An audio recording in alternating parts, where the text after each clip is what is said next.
আজকে আমি বানিয়ে দেখো প্যাড়া বানাতে এখানে আমি নিয়ে নিয়েছি আমুল বাদাম, মগজদানা, কিশমিশ মানে কাজু বাদাম, এগুলো নিয়ে একটা পেস্ট বানিয়ে নেবো। সবগুলো 25 গ্রাম করে নিয়েছি।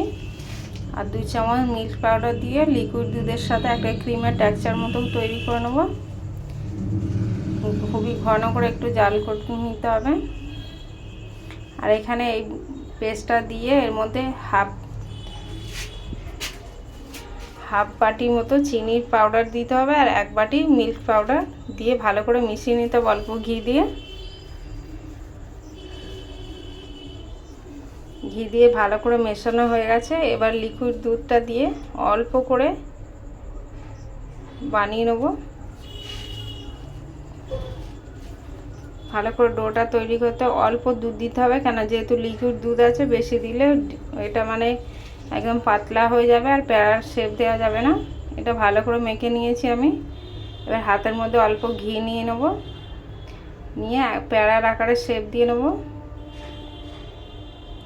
আমার ভিডিওটা যদি ভালো লেগে থাকে লাইক কমেন্ট শেয়ার করবেন। ফেসবুক থেকে দেখলে আমার পেজটি ফলো করবেন আর ইউটিউব থেকে দেখলে